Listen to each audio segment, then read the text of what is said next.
Leitura dos Atos dos Apóstolos.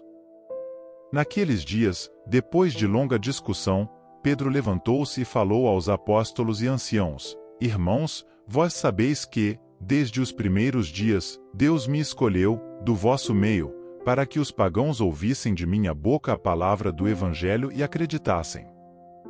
Ora, Deus, que conhece os corações, testemunhou a favor deles, dando-lhes o Espírito Santo como o deu a nós.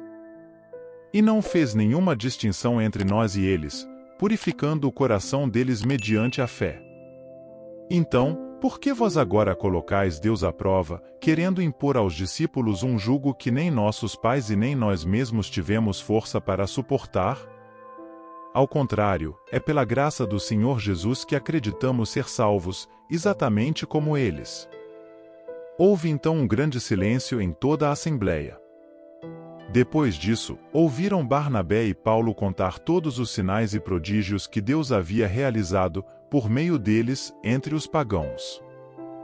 Quando Barnabé e Paulo terminaram de falar, Tiago tomou a palavra e disse: Irmãos, ouvi-me. Simão acaba de nos lembrar como, desde o começo, Deus se dignou tomar homens das nações pagãs para formar um povo dedicado ao seu nome. Isso concorda com as palavras dos profetas, pois está escrito: Depois disso, eu voltarei e reconstruirei a tenda de Davi que havia caído. Reconstruirei as ruínas que ficaram e a reerguerei, a fim de que o resto dos homens procure o Senhor com todas as nações que foram consagradas ao meu nome. É o que diz o Senhor, que fez estas coisas, conhecidas há muito tempo. Por isso, sou do parecer que devemos parar de importunar os pagãos que se convertem a Deus. Vamos somente prescrever que eles evitem o que está contaminado pelos ídolos, as uniões ilegítimas, comer carne de animal sufocado e o uso do sangue. Com efeito, desde os tempos antigos, em cada cidade, Moisés tem os seus pregadores, que o leem todos os sábados nas sinagogas. Palavra do Senhor. Graças a Deus.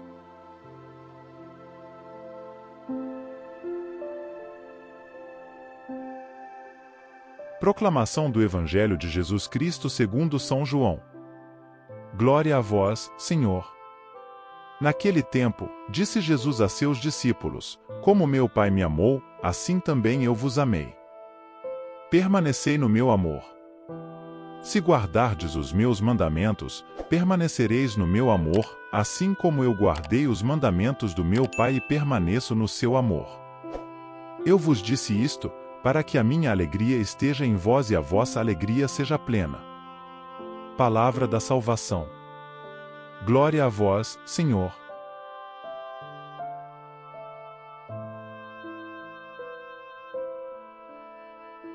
Queridos irmãos e irmãs em Cristo, que a paz de nosso Senhor Jesus Cristo esteja com todos vocês neste dia abençoado.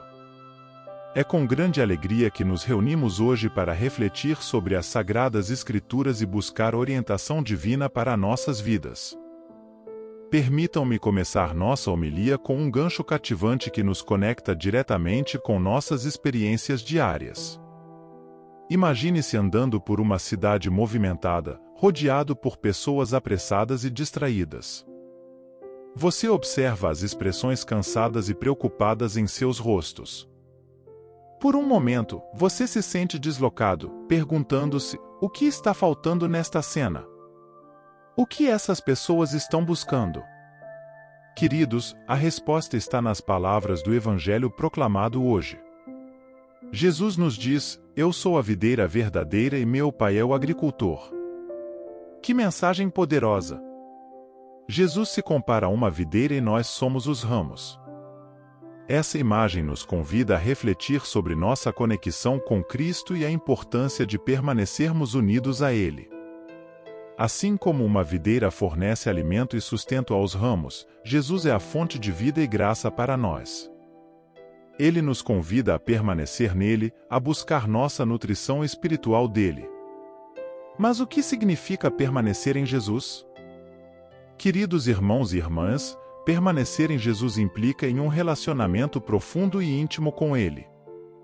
Significa estar enraizado em Sua palavra, buscando sua vontade em nossas vidas e vivendo de acordo com seus ensinamentos.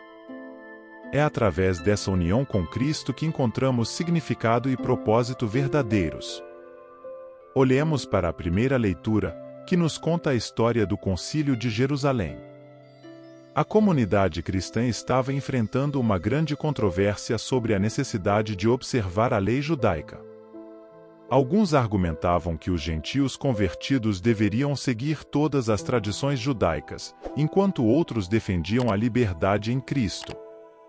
Nesse contexto, os apóstolos e os anciãos se reuniram para discernir a vontade de Deus. Eles ouviram os testemunhos e os argumentos apresentados, e guiados pelo Espírito Santo, chegaram a uma decisão unânime. Eles escreveram uma carta aos gentios convertidos, afirmando que eles não eram obrigados a observar toda a lei judaica, mas que deveriam abster-se de certas práticas imorais. Essa história nos ensina sobre a importância de permanecer em Jesus em meio às controvérsias e desafios da vida. Os apóstolos buscaram a vontade de Deus em oração e discernimento comunitário, confiando na direção do Espírito Santo. Eles reconheceram que a união com Cristo era mais importante do que a observância de práticas externas. Queridos, também somos chamados a permanecer em Jesus, especialmente quando enfrentamos desafios e divisões em nossa comunidade. Em vez de nos apegarmos a nossas próprias opiniões e preferências, devemos buscar a vontade de Deus e buscar a unidade em Cristo. Isso requer humildade, abertura ao diálogo e disposição para ouvir uns aos outros. Permanecer em Jesus também envolve a poda. Jesus nos diz: todo ramo que, estando em mim, não der fruto, ele o corta, e todo o que dá fruto, ele o limpa, para que dê mais fruto ainda. A poda pode ser um processo doloroso, mas é necessário para nosso crescimento espiritual. Assim como um agricultor poda a videira para remover os galhos improdutivos e promover o crescimento saudável, Deus também nos poda. Ele nos purifica de tudo o que nos impede de dar frutos e nos molda à imagem de seu Filho. A poda pode vir na forma de desafios, provações e até mesmo correções fraternas. Mas devemos lembrar que é através da poda que somos fortalecidos e capacitados a dar frutos abundantes. Queridos irmãos e irmãs, à medida que refletimos sobre as verdades espirituais contidas nessas passagens bíblicas, é importante torná-las tangíveis e aplicáveis às nossas vidas diárias. Permitam-me compartilhar uma história que ilustra esses princípios. Havia uma vez um jardineiro que cuidava de um belo jardim com várias plantas e flores. Ele notou que uma de suas roseiras estava com galhos secos e murchos, sem dar nenhum sinal de vida. Ele decidiu podá-la, removendo os galhos mortos e cortando as partes danificadas. Os outros jardins olharam com curiosidade enquanto o jardineiro podava a roseira. Eles se perguntavam por que ele estava cortando uma planta aparentemente saudável. Mas o jardineiro sabia o que estava fazendo. Ele sabia que a poda era necessária para que a roseira pudesse florescer novamente. Com o tempo, a roseira começou a mostrar sinais de vida. Novos brotos surgiram, e as flores começaram a desabrochar. A poda tinha rejuvenescido a roseira e a transformado em uma bela obra de arte da criação de Deus. Queridos irmãos e irmãs, assim como a roseira, também podemos passar por momentos de poda em nossas vidas. Deus pode remover coisas que não estão nos ajudando a crescer espiritualmente. Isso pode incluir relacionamentos tóxicos, hábitos prejudiciais ou mesmo certas ambições pessoais que nos afastam de nosso relacionamento com Ele. Mas devemos lembrar que a poda não é um fim em si mesma. É um processo que nos capacita a dar frutos abundantes. À medida que somos podados, somos chamados a buscar uma vida de retidão, amor e serviço aos outros. Devemos permitir que Deus trabalhe em nós, moldando-nos à imagem de seu Filho, para que possamos ser testemunhas vivas de seu amor no mundo.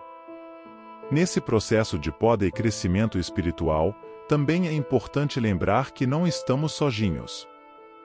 Somos parte de uma comunidade de fé, onde podemos encontrar apoio, encorajamento e orientação. Assim como os apóstolos se reuniram para discernir a vontade de Deus no Concílio de Jerusalém, nós também devemos buscar a sabedoria e a direção de nossos irmãos e irmãs na fé. Queridos, à medida que concluímos nossa reflexão, quero desafiá-los a agir de acordo com a mensagem que recebemos hoje. Primeiro, convido vocês a buscar uma conexão mais profunda com Jesus Cristo. Dediquem tempo diário à oração, à leitura da Palavra de Deus e à participação nos sacramentos. Permitam que essa união com Cristo transforme suas vidas e as encha de amor, alegria e paz. Segundo, peço que abracem o processo de poda em suas vidas. Estejam dispostos a deixar de lado aquilo que impede seu crescimento espiritual e a abraçar aquilo que promove uma vida de santidade e serviço generoso aos outros. Lembrem-se de que a poda pode ser dolorosa, mas é um processo necessário para que possamos florescer e dar frutos abundantes. Por fim, encorajo-os a permanecerem unidos como uma comunidade de fé. Apoiem-se mutuamente, busquem a unidade em Cristo e trabalhem juntos para o avanço do reino de Deus neste mundo.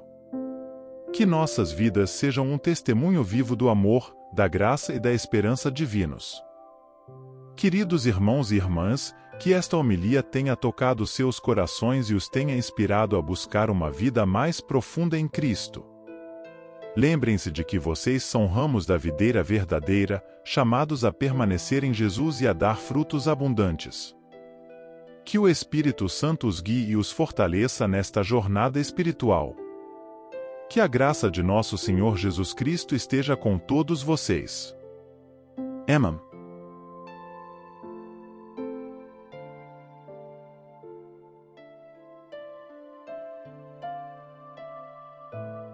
São Miguel Arcanjo, defendei-nos no combate.